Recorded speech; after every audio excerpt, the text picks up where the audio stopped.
থাকবে না বাংলাদেশ। বাংলাদেশ এই নামটা আবার মোহাম্মদ ইউনূস চালাতে পারছেন না। আপনি কি গোবর খুঁজতে খুঁজতে হয়রান হয়ে যাচ্ছেন? জমি উর্বর হচ্ছে না, ফসল উৎপাদন হচ্ছে না? কোনো সমস্যা নেই। পশ্চিমবঙ্গের মাগু বাংলা চ্যানেলের দিকে তাকান, তারা মাথা ভর্তি গোবর নিয়ে বসে আছে। মাগু বাংলা চ্যানেল নিয়ে কোনো কিছু না বললেই নয়, তারা বাংলাদেশ টাইটেল দিয়ে তাদের ব্যবসা সফল। ভাই, তোদের এত অভাব পড়ছে, শেষমেশ বাংলাদেশ নিয়ে ব্যবসা করা লাগতেছে।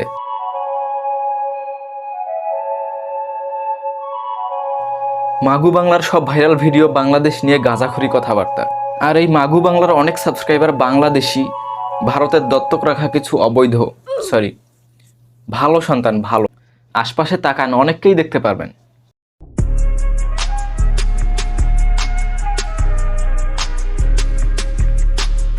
হে গাইস, ওয়েলকাম ব্যাক। আজকে মাগু বাংলার হকারকে নিয়ে একটু লাড়াচাড়া দেব, তো চলুন শুরু করা যাক। মোহাম্মদ ইউনূসকে যে জবাব চাওয়া উচিত, আজ ময়ূক জবাব চায় বাংলা থেকে মোহাম্মদ ইউনূসকে। আরে হকার, প্রধান উপদেষ্টা ডক্টর মোহাম্মদ ইউনূস সামান্য কেউ নয়, একটু রেসপেক্ট দিয়ে কথা বল। ওনারে কি এত সস্তা মনে হয়? আরে উনি তোমাদের দেশের চাওয়ালা মোদি নয়, উনি noble man bro, noble man.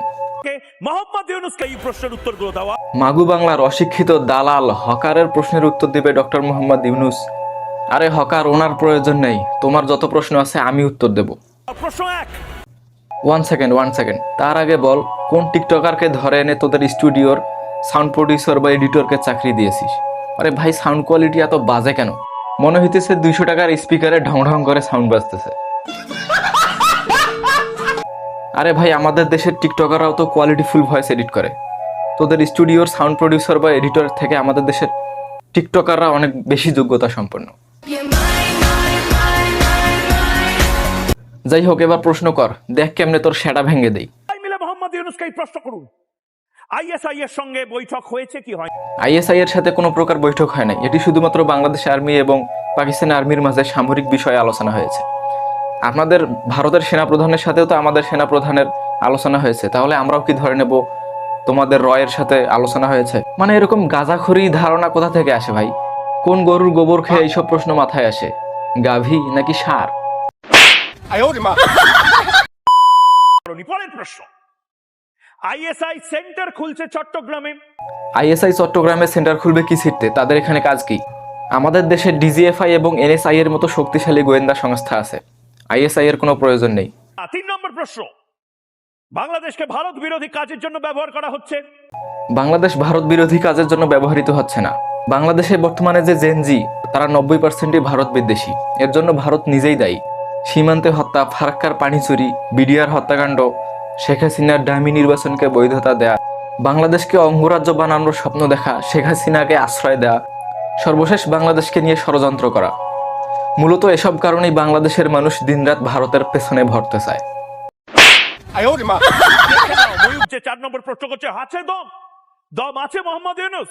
Bangladesh পাক গুপ্তচর তারা ঘোরাফেরা করছে বাংলাদেশে। পাকিস্তানের গুপ্তচর বাংলাদেশে ঘোরার কোনো সুযোগ নেই। তাদের সাথে শত্রুতার মধ্য দিয়ে বাংলাদেশ স্বাধীন হয়েছে, তারা আলাদা হয়েছে, দূরত্ব বেড়েছে, শত্রুতার অধ্যায় ইতিহাস হয়ে গেছে। কিন্তু এটা বলতে পারি, ভারতের গুপ্তচরেরা বাংলাদেশকে অস্থিতিশীল করার চেষ্টা করতেছে। গোটা বাংলাদেশে এই মুহূর্তে আইএসআই এর যত এজেন্ট রয়েছে, তত নাগরিক বোধহয় বাংলাদেশে নেই। এটা কি সত্যি না মিথ্যে? এটা একদমই মিথ্যা। তুমি সস্তা নেশা করে এই সকল প্রোপাগান্ডা বানিয়েছো। যদি এটা সত্যি হতো তাহলে তো বাংলাদেশে 40 থেকে 45 কোটি লোক থাকার কথা। বাংলাদেশের উপদেষ্টা, বাংলাদেশের সমন্বয়ক, বাংলাদেশের রাজনীতিবিদ, তাদের এই প্রশ্নের উত্তর দিতে হবে। ওরে ত্রিপুলা, ওনারা তোরে দিও টাইম দেয় না, ওদের হাতে তোরে গোনার টাইম নেই। ওনারা দেশপ্রেমিক, দেশ নিয়ে ব্যস্ত আছে, আর তোমার সেটা ভাঙার জন্য তো আমরাই যথেষ্ট। 5 নম্বর, ব্রাহ্মণবাড়িয়ায় জিহাদি ক্যাম্প চালানো হচ্ছে মোহাম্মদ ইউনূস, উত্তর দাও।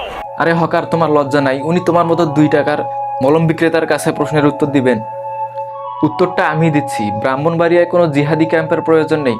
তুমি ব্রাহ্মণবাড়িয়ায় আসো, ব্রাহ্মণবাড়িয়ার সাধারণ জনগণ তোমার বিসি খুলে হিজড়া বানাই দিবে। মোহাম্মদ ইউনূস এই মুহূর্তে বিভিন্ন দেশে যাচ্ছেন হাত জোর করে বাংলাদেশকে বাঁচানো। আরে গোবরখোর, ওনার হাত জোর করার কোনো প্রয়োজন নেই। বাংলাদেশ আর্মি সদা প্রস্তুত আছে বাংলাদেশকে রক্ষা করার জন্য। মোহাম্মদ ইউনূস এখন এখন এই ঘোষণা করছি, রাত 9টা, আগামী 1 ঘন্টার মধ্যে এই প্রশ্নের উত্তর আপনার প্রধানমন্ত্রীর বা আপনার প্রধান উপদেষ্টার কার্যালয় থেকে যদি ময়ূকের কাছে না আসে, তুমি এটা কি করে চিন্তা করতে পারো যে তোমার মতো চারানার হকারের প্রশ্নের উত্তর আসবে প্রধান উপদেষ্টার কার্যালয় থেকে? এরকম স্বপ্ন আমিও টয়লেটে বসে বসে দেখি, যে কবে বদনা হাতে চাঁদে যাব। আমি ধরে নেব মোহাম্মদ ইউনুস কাপুরুষ, মোহাম্মদ ইউনুস কাপুরুষ, মোহাম্মদ ইউনুস বেঈমান। ভারতীয়র কাছে আমার অনুরোধ, এই নাতিরে প্লিজ আপনারা চিকিৎসা করান, এর মানসিক সমস্যা আছে। যাই হোক, ভিডিওটি এখানেই শেষ করতেছি। সবাই ভালো থাকবেন, সুস্থ থাকবেন। ভিডিওটি দেখার জন্য আপনাদেরকে অসংখ্য ধন্যবাদ।